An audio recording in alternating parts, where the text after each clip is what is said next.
Domestic violence is something that is seen as being taboo. You dare not speak about it.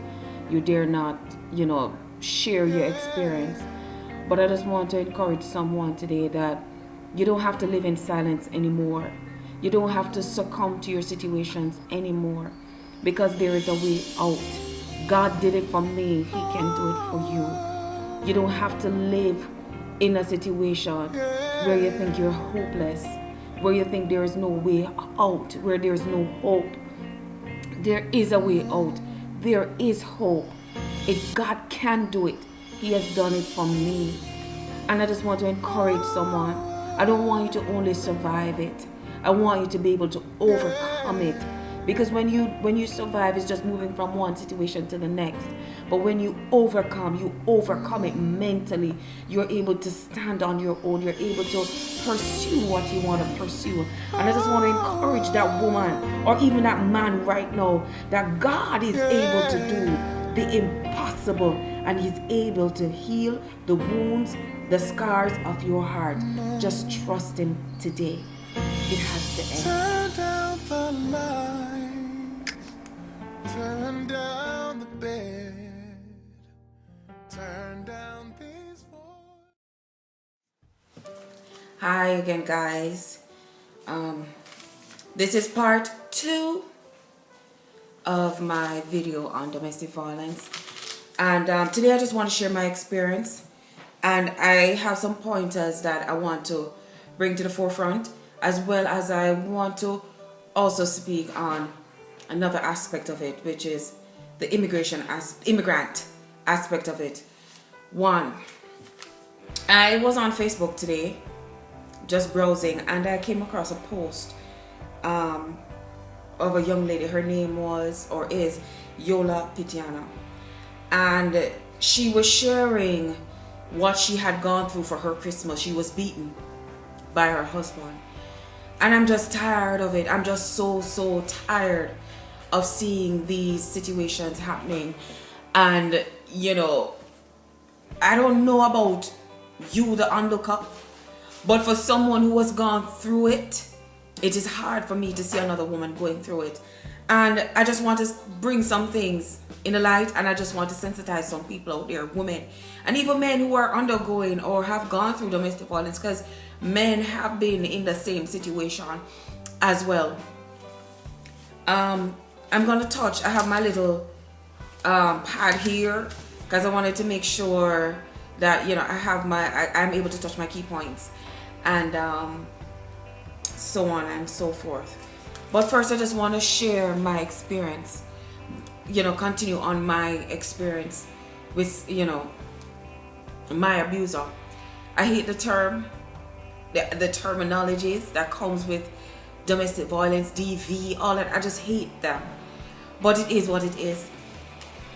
As I was stating in the first video, when we met, everything was okay. It all seemed well. And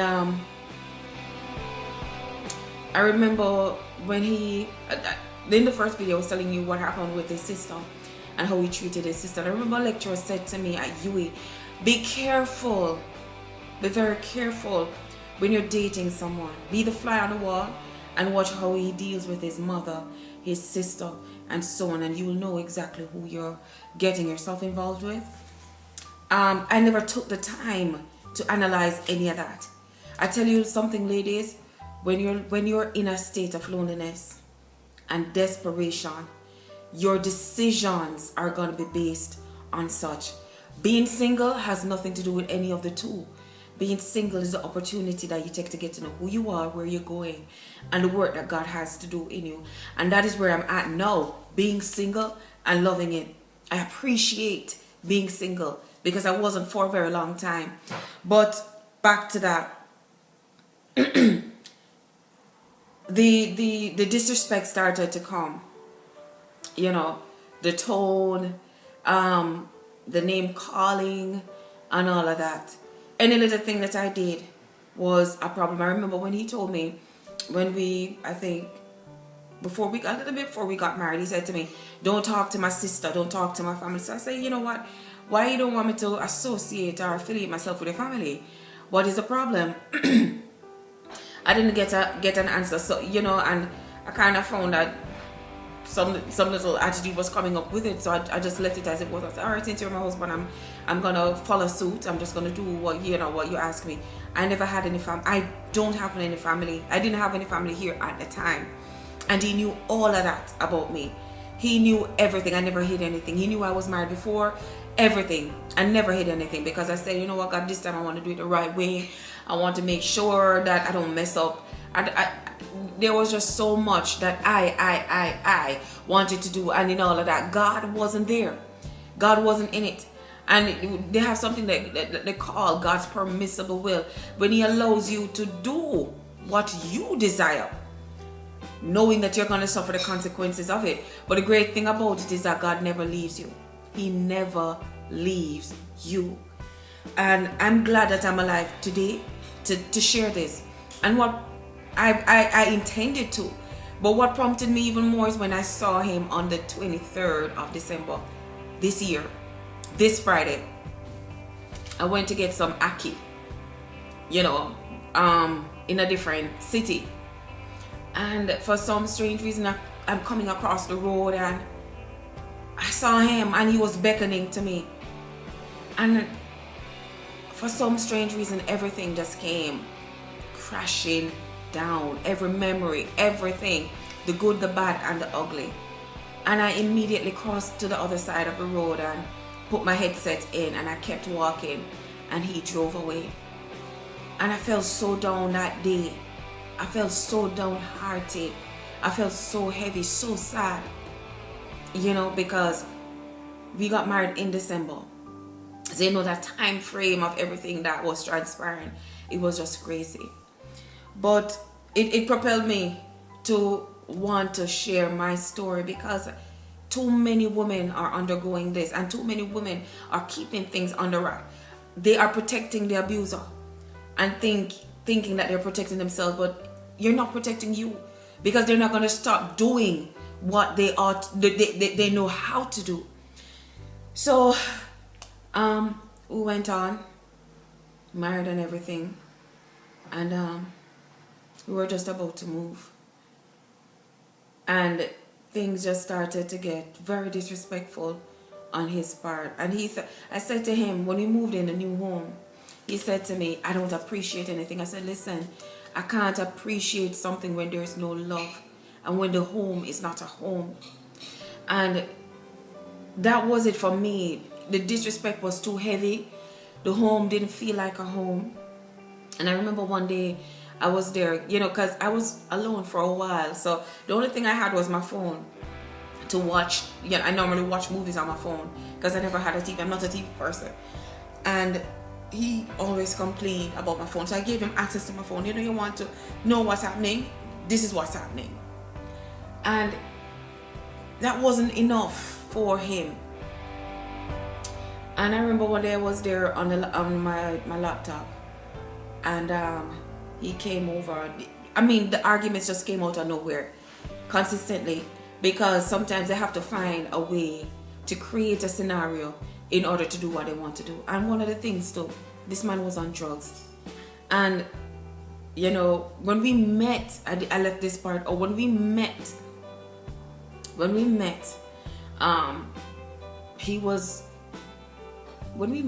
because I want to make sure that I get this correct. When we met,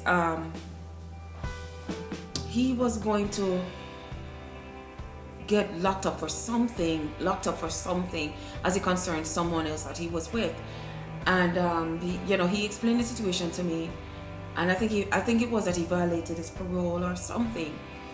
But I'm saying to myself, this man is old in age, older than I am. He's mature. I'm thinking that he knows more. He's more stable. Listen to me, ladies. Age is just a number, and you need to understand that age does not breed maturity. It does not. Not because you're older means you're wiser. And I learned that the hard way. And it so happened that for some strange reason, he violated his parole. The person who he was with 3 years ago said that he contacted her, or I can't tell you exactly how the scenario went, or whether it was true, but he ended up getting locked up for the violation. They're very stringent over here. And he kept in contact with me. I never knew he had my number. He kept in contact with me. No sex was involved, nothing was involved. But he had my number and he kept in contact with me. So I said, you know what, God, I'm going to pray for him. I'm going to do this, and I'm going to stand and whatever. And I prayed for him, and I encouraged him, and I did what a godly woman would. And I convinced myself that this was the it. I convinced myself that this was the one. And so what happened was, before he got released, because I was, helping him get his situation started with his lawyer. He and his sister and I should say. And he proposed to me while he was there, and I found that to be my heart was, I was so touched, I was so moved. And I said yes. And it so happened that was in November of 2014, and then he got released. We got married in December. So everything was a short stand. So I'm saying, God, you know what? I'm going to take the time to get to know him during the course of the marriage. But he had wanted change now. You have some persons out there who perceive themselves as being perfect. Because of their imperfections, they try to find fault in every single person. They talk about every single individual because it makes them feel better than who they are. This man had an history of alcoholism. Is that a word? Of being an alcoholic. And it not only him, but it was stemming from his bloodline. His mother, his father was an alcoholic. Father abusive. His sister went through domestic violence. Women, be careful of the type of people you get involved with. And I'm going to get into that a little bit more as to you getting to the know-how, asking the relevant questions. But anyway, he had an history.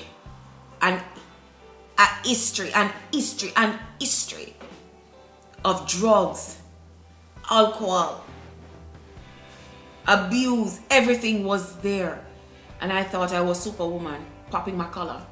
I could do this. And I said, Lord God, he told me I want to change, and if you're there for me, I will change, and all of that pretty nice things. And as women, we are so emotional. We think we can do it. And I went along, and it went well for the season. In April 2015, the 21st of April, the 21st of April was the first time that he laid his hand on me. I got the verbal, and for me, you start talking to me a particular way, I'm going to let you know that you are out of line, because I told you who I was. I'm respecting you. You need to also respect me. And that's where it started. Before that I was encouraging him to come and all of that time. But I should have known that he was back on drugs. I should have seen the signs. I should have known, because there was a whole lot of difference. You can't say that you're going to come off something and not take the necessary action to make it happen. He did not. I would encourage him, find something to do with your time, because he was retired. As I find something to do with your time, encourage other people. God has a work for you, and all of them nice things. I used to encourage him. And this is what happens when you try to bring a man to God. It doesn't work. God has to prepare you for who he has for you. You cannot take up God's responsibility and try to save somebody who doesn't even want God in his context, who's used to their norm, who's used to their type of way of life. This is going to be a problem. And that's exactly what I was trying to do. I went out there, take up this unsaved man, trying to bring him into Christ. It doesn't work. It does not work. It doesn't care. I don't care who wants to tell you that, my husband was unsaved. Listen, they went through hell. And hell and hell and hell and hell again, until God decided, you know what, I'm going to do this for you. So he said, you're adamant that you're not going to give it up. And you don't have to go through all of that. All you need to do is just wait. I learned that the hard way. You don't have to. And I guess he had wanted sex and all of that, but I was tired. I was tired from work. I was tired from, going to the Bible study. I was just tired. So I said, give me some time. Let me sleep and whatever. So that wasn't pleasing to his ears. And he started to cuss me out. Started to just behave a particular way and start chasing me out of the house. And I said, you know what, I'm not going anywhere. I'm staying right here and I'm going to sleep. So I'll deal with you when I get up. I'm tired. And the only thing I knew was I'm being thrown into a wall. I'm being thrown here. I'm being thrown there. So I said, no, I'm going to call the cops. So he came up and he said, you know what, if you do this, this is what is going to happen. They're going to take everything away from me. So again, I had pity for him. Pity for someone who didn't have any pity for me. And the next day, it continued until the 22nd of April, that's in the morning. The next day when I came back from work, a police officer came to my door giving me a PFA saying that I need to leave. I said, I didn't call the cops, he called the cops on me. He called the cops on me. And so I called him and I said, why did you do this? You are the one who did something. You are the one. And I didn't even call the cops on you, but you called the cops on me. He was a coward. He was a coward. And he was trying to protect himself. So the first thing he did was to isolate me from his family, from his family and friends. So when things like this happen, he knew how to manipulate them to get them on his part, on his side, so that he will have the upper hand. I don't know. I guess that's just his way of thinking. So anyway, I didn't leave because I had nowhere to go, people. I had nowhere. I gave up my apartment. The building was sold. I had nowhere to go. So we continued. I took him back, trying to work things out because I just didn't want to be a failure. When you grow up in the church, you know, you have this person, you're not supposed to divorce. I think and that is why a lot of people suffer under abuse, suffer in relationships that they don't want to be in, but because the church, the religious people in the church, who they themselves are going through hell, they're going to tell you how to live your life when the word of God says otherwise. God does not want a relationship or a partner for you who is going to hurt you. And I'm not going to say that things are not going to happen, but in the end, it must be beneficial to God. Peace must be there. Love must still be there because God arranged it. And as I said in the first video, men put things together. God puts things together. And we have to be cognizant of the two. When God puts things together, we know, you know, it is not based on us. It's based on him and what he sees fit for us. And when man puts things together, it's just based on emotions. And when everything, all of that dies, everything dies and crash. So it happened, the abuse happened. My body was scarred, everything. So I decided, you know what, this man is really, I see the way that he thinks. And it's evil. To me, it's evil. The way that you're doing things, knowing that you're my only family here. It's evil. So I went and I got my PFA. And I served it on him. Because I saw what he was doing. And even with all of that, you see, sometimes people wonder why a woman takes back an abuser. Sometimes when you love somebody, you make rash decisions. When you have nowhere to go, you make some decisions. You know, sometimes it's financial. Sometimes it's just, you just don't want to go there to be with anybody else. You know, you want your marriage to work. You want your relationship to work. So you settle and think it's going to be okay one day or everything is going to be all right. But that's just a facade. It's a lie. It is a complete lie. And, you know, before that, I remember the day that he picked that, when I was on my laptop and he was picking the arguments with me. He did it because he had wanted to go out. He had plans. So he went out and he never came back until the next morning. That was I think that's the first time that he cheated that I knew of. He probably did it all the time, but I didn't know. And I was so torn by it because sex wasn't lacking in the relationship. Nothing was lacking in the relationship that I knew of. And I know communication was not there because he was living the life that he knew. And I wanted a different life. And what he had promised me was not what he was given. So I wasn't able to relate to what he was given, and he could not relate to what I wanted. So the driven, the ambitious person that he was attracted to, he was just attracted to the words. He wasn't, I don't think it was so much about me because he thought he could have changed who I was to create me into the type of woman that he was used to. And I was not down for that.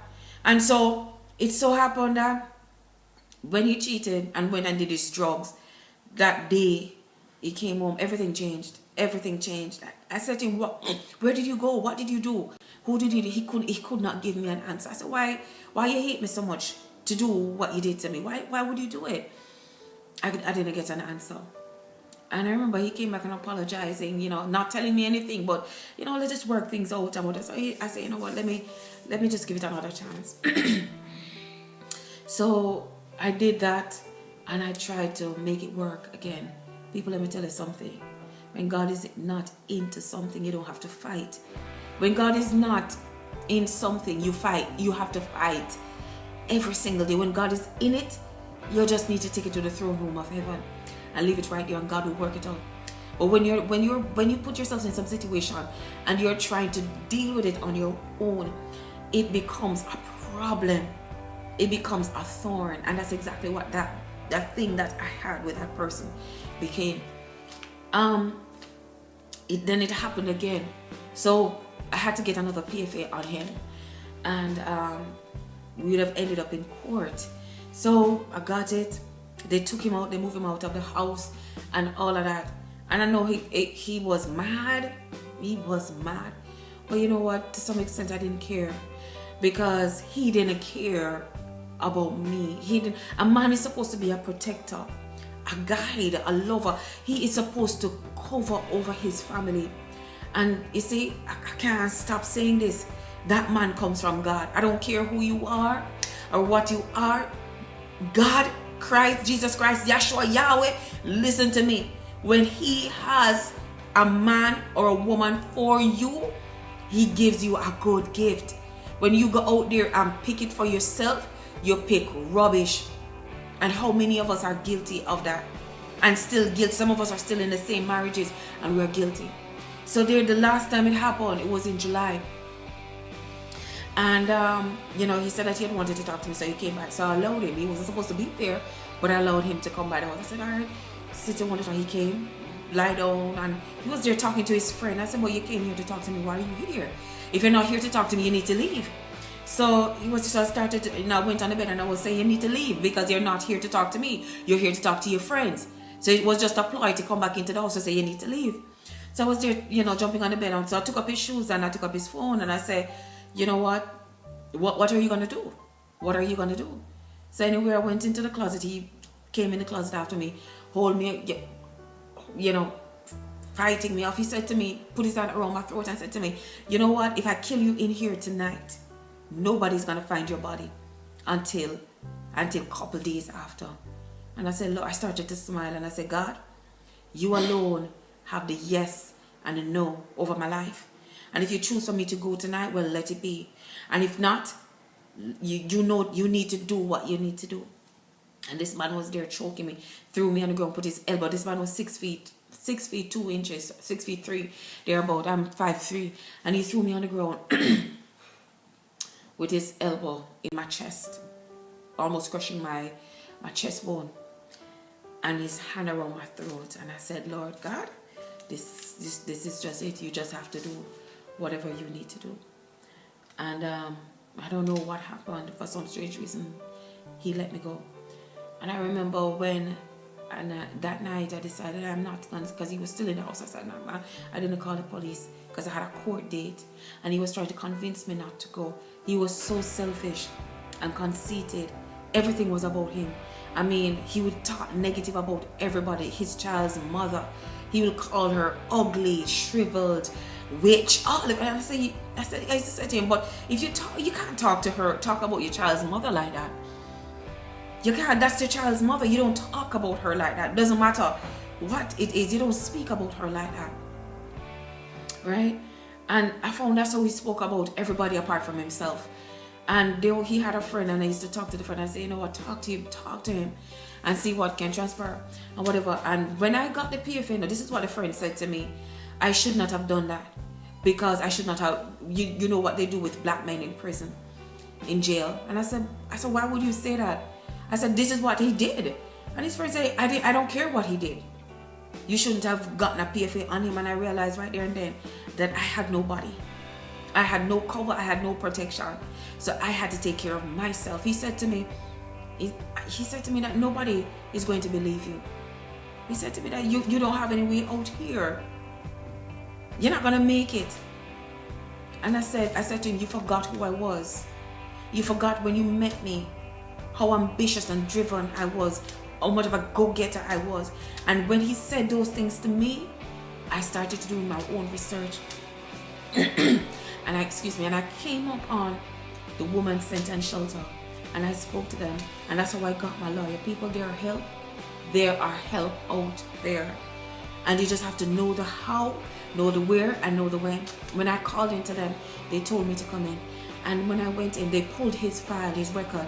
Can I tell you, people, this man had a history of beating women. And all because I didn't wait on God. All because I didn't do my research. That is what happened to me. That is what I placed myself in. I'm alive and well today. And I think making it even better is when my kids came, because they made me laugh.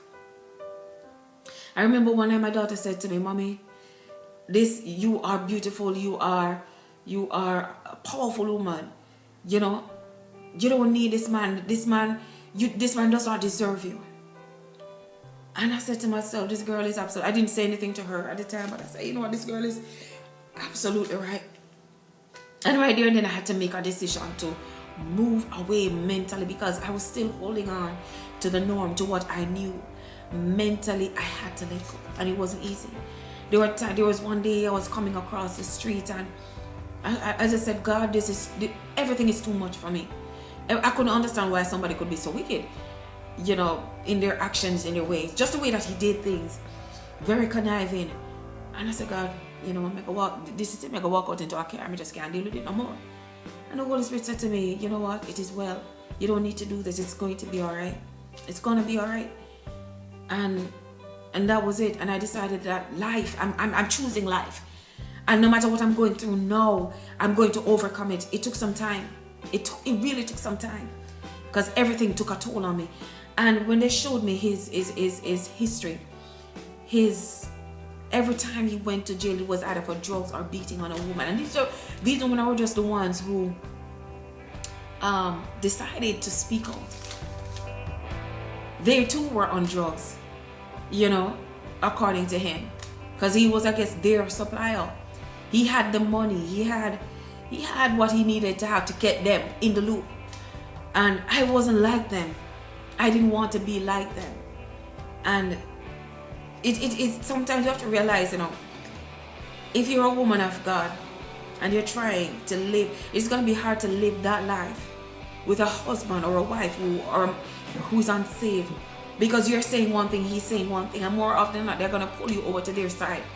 And because you're going to want to make sure that everything is all right, or, you know, you keep your marriage or whatever, you're going to be pulled to that side of the fence. And we just have to be aware. I remember when we had our last court date, this man hacked my email. He went in, took out information out of my email and bring it to court. Now, over here, they have different courts for different things. So the court that we were going for, it had nothing to do with what he did. And I said, Lord, I remember the night. I remember I started praying, and I called my friend Jacinta. Jacinta, big up yourself. God placed that woman in my life, because I said, God, I need somebody in my life who can help me pray, who can help me pray through all of this. And that's the woman that he brought me to, Jacinta Samuels. And she said, woman of God, come, we're going into the throne room of heaven. And she said, listen, we started praying the word of God. People, you need to learn how to pray God's word, not your words. Pray the word of God, because he has to answer to his words. And we went and we started praying. This is the day before the court. And before that, my kids were praying for me. What? It did turn up. And we prayed, and she said to me, it is well. And in the morning before court, I started to pray, and I said, God, it is well, it is well. And I said to the lawyer when I got there, I said, how do you feel about the case? She said, you know, I feel hard. I said, don't worry yourself, we have won the case. And this man brought up a whole lot of things about me. I didn't even know. The man, I came to the States for school. Already signed up in school and everything. And he helped me. in terms of signing up some paperwork for me and stuff like that. And I have to give him kudos for that.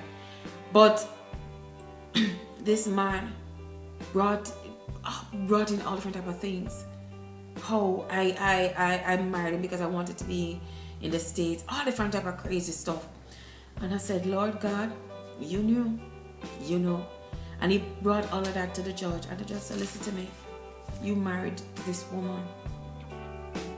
You knew what you were doing, everything that you did, you married to this woman. And the judge ruled in my favor. And after that, I remember I was still at the house. He wasn't allowed to be there. I got some time to be there so I can find somewhere to go, because it was his house. And I remember he came back from where he was, and he saw me in the house, and he was acting up and all of that. So I decided that, you know what, I'm not going to pay him no mind, because if he does anything, all I needed to do was to make a phone call. And one day before, like a week before I left, he called it's like he was doing laundry, I was doing laundry. I took his clothes out of the washer, put it in the dryer. And he was there, yo, whatever, being disrespectful again in front of my son. And I said to him, you're not going to talk to me like that in front of my son. But even throughout all of that, God told me to be kind-hearted to him. And I was. He wanted something, I'll do it for him. Because you have to show your enemy love. Let them build coal upon their heads. And he was there, and he was, oh, this is it. Before that, he was cussing me out and going on the most way and trying to record me and all of that and everything. And I remember the day he called the cops on me, so I started to cry. And I remember the word. I was reading Psalms, was it 30? I don't remember which one it was. But the Psalm spoke about, don't allow my enemies to laugh at me. Don't allow them to say, aha, I got you, I've seen what you done. Don't allow the enemy to have anything. And I started to pray the word, and I called Jacinthia, and I said, Jacinthia, this is what is happening. And I was crying, and I said, God, it was snowing and it was cold. I said, God, I have nowhere to go. I said, God, you can't allow the enemy to laugh at me. And people, can I tell you, this is what happened. When he called the police and the police came, he said to the officer, you have to be careful how we play with a child of God. It doesn't matter how that child of God is wayward or how them step out of the will of God. God always have them back. That's what I need for you to know. God always have your back. And he called the cops on me. When the cop came, he told the officer that he had a PFA. I had a PFA on him. So the officer went and spoke to his supervisor. Before that, he said to me, do you have anywhere to go? I said, no.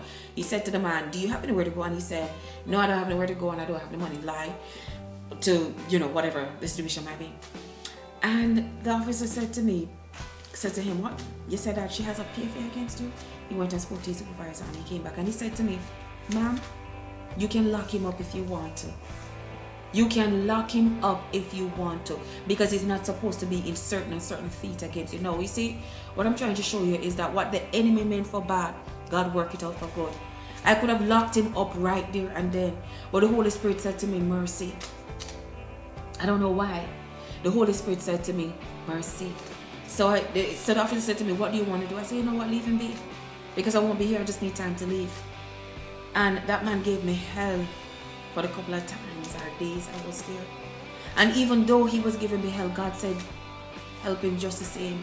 Do whatever he asked you to do just the same. And we sexually, we were not in a relationship. We were not in a relationship. But just to be nice, just to wear a smile, just to, say good morning, encourage. My kids were mannerable to him. They didn't like the way that he was, or probably didn't even like him. But I said to him, this is my battle. I said to them, my battle, let me fight this. And God brought me to somewhere else, which was just as better. And I have peace of mind. And I just want to tell you people, listen to me. The wait is important. If I had waited on God for any of my marriages, if I had waited on God, I would have been with the right person. But I was persistent in doing my own thing. I was persistent in trying to find love. I was persistent in trying to fill a gap that only God could fill. And it led me down some really bad roads and leaves some scars on my heart. So this time in my life, as old as I am, And as young as I look, I'm taking the time to get to know who I am. And God is preparing me. And I just want to say to immigrants, listen, it doesn't matter why you're here. Be careful who you get involved with, and be careful of the information you share with these people, especially these Americans, because at the ending, and don't get me wrong, there are great people here, but you have some people here who are very conniving and evil in their ways, and they will use your situation to get for the benefit of their own good.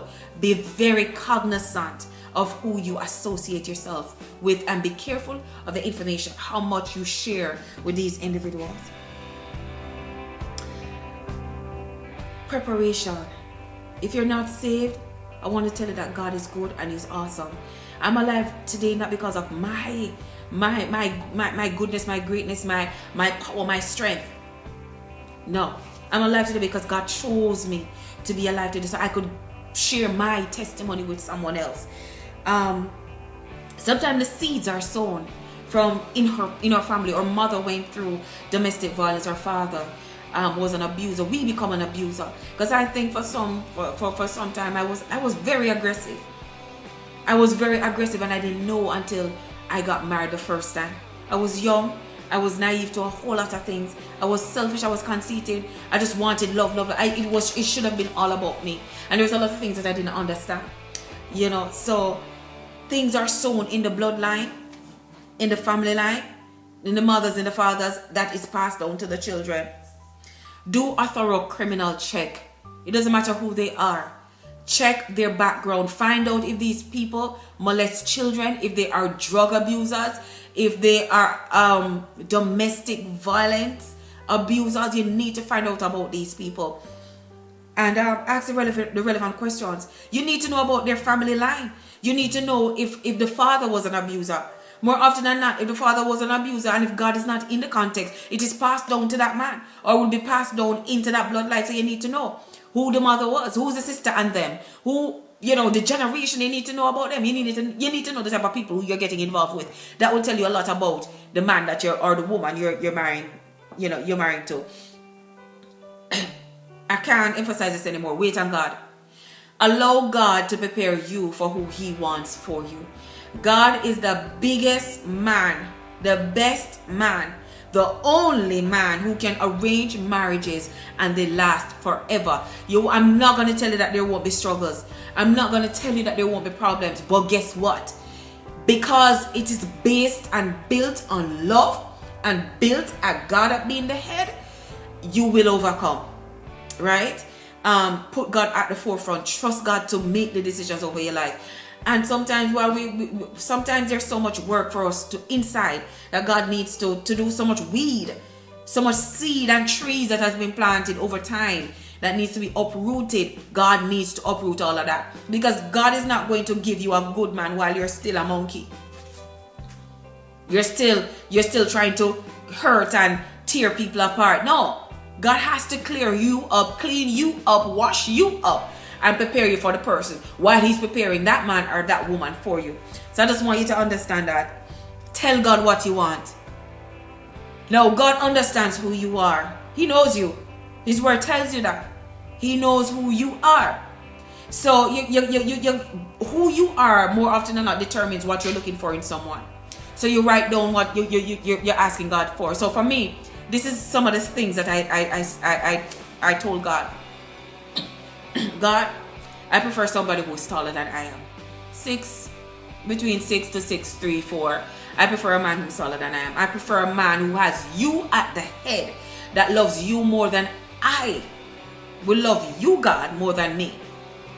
I prefer a man who loves family, who is financially stable, spiritually stable, emotionally stable, mentally stable. Both go hand in hand. A man who knows himself.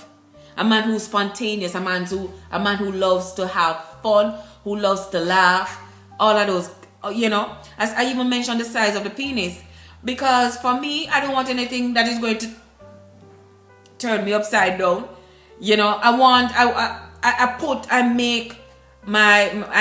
write my visions down and make it clear. Right? And I say, God, this is it. I know you have your thing, but this is what I'm asking you for. You can fashion it or you choose to. I said, God, if in black or in white, it's not a problem to me, you know. But I want him to be a good looking man between 40s, 50s, 40s to 50s. Has to be saved. If he has kids, that's wonderful. If he doesn't, that's wonderful, you know. But there are things that I put before God. I just make it plain. I just write things down and say, God, this is what I'm looking for, and I match it up with who I am. And I say, God, this is who I am. This is what I like. This is what I prefer. And I'm putting it before you. So I have my little book that I write things down, even for my kids. You know what I expect of them, or you know, I put everything down. And I said, God, I want a man who is prayerful, who knows how to pray, who loves praying, who loves fasting, who always wants to serve you even when times are rough, who's ambitious, who's driven, who's a go-getter, who likes to travel, you know, who loves helping people. So these are some of the things that I put down there. Be careful of the friendships that you have. I can tell you, people who I thought would have had my back, trust me, were just not there. There was this one girl, you know, our children went to school. Her name is T. Big up yourself, T. You know, she was there for me. You know, if I wanted to talk, she was there. If I wanted her to write a letter for me, she did it for me. There was another guy that, you know, someone that I used to work with. He was also there. And these people, well, he didn't know me from a can of paint, but we worked together. So we talked, you know. And that is how I started, I got my case against him, because people were willing to help me. But there are persons that I turn to for help, and they put themselves first. And I get it. You know, people want to protect themselves and understand, but I can tell you this, your blessing comes when you give, not when you receive. And sometimes God just show you some people and just say, you know what, it's time to take yourself away from this set of people. And for me, I don't have a lot of friends, and I thank God for that. I don't need a lot of friends.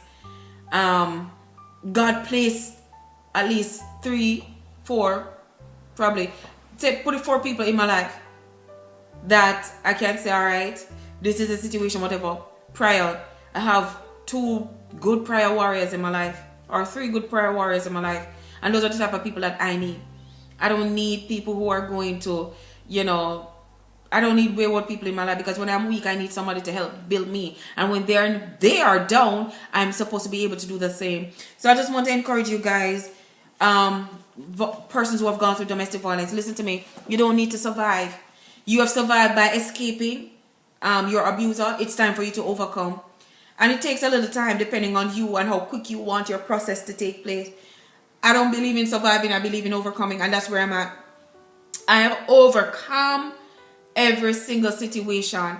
And I'm not going to tell you that times, just like when I saw him, that memories didn't come back rushing in. It did. But I said, Lord God, you deal with this, because I cannot handle all of what is happening. And I can tell you, if you trust God, it doesn't matter what the religious people want to say. God wants his people to be happy. So if you're married 1 time, married 2 times, married 3 times, that means, and it don't work, that means for me, you chose for yourself. Allow God to choose for you. Settle down, simmer down, wait, be patient, and go through the preparation stages. And allow God to make, God wants to give us a good spouse, a great spouse. A spouse that complements us, not to complete, because Christ does the completion. But someone who's going to complete us. You can't be with somebody who's not going to appreciate your dreams and support your dreams. You have to be with somebody who's of the same mindset, equally yoked. Equally yoked is not only on a spiritual basis, but it's also on an everyday basis. How does this person think? You can't be, you know, the so-called word nigger. Why would you want to be with a nigger when you can be with a God man? You know, a nigga will get up and roll, you know, digging out the hand middle, or them a hustle. No. You want to be with somebody where you know the police is not going to be chasing down in the next second, minute, or hour. You want to be somebody who has your back. Someone who respects you and the ground that you walk on. Men like these still exist. They are here, but God is not going to throw them to some of us. Women like these exist, But God is not going to throw some of these women to some of you men. Be patient and wait. Wait. Get your life cleaned up. Ask God to prepare you for what is to come. And when that moment comes, you will know. Your soulmate, you will know. That person that God has created for you before time, you will know. Just give it a chance. Just give it a chance. Give it some time. And as I said before, I want to thank you so much for listening. I know the video is long, but I appreciate for the person or persons who take the time to listen to this. Domestic violence is real. I survived and overcame it. You can do it too. You know, you can do it. And there are resources. There are support groups out there. Link on my page, the covering. Link me on the covering. That's my new page. And you know, be free. Feel free to share your experience to encourage and motivate another woman. Thank you again for listening to me. And you know, just share it. I don't want you to share it because of sharing's sake. Just share it with someone who is going through or have gone through. That God is still in charge. And if he did it for me, he can do it for you. I love you. God loves you more and he wants more for you than what you're settling for. Thank you so much. Be blessed.